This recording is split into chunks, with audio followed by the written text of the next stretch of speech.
কোথায় নিয়ে যাচ্ছিস? 1 মিনিট।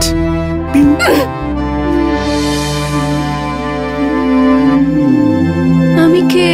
আমি কোথায়? আমি তোমার লস্ট লাভ। আগে বলবা না?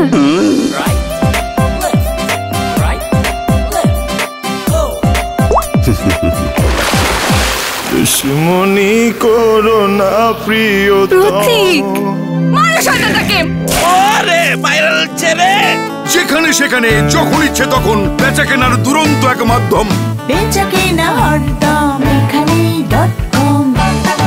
বিয়েটাকে পাশের জনকেই করতে হবে। জি।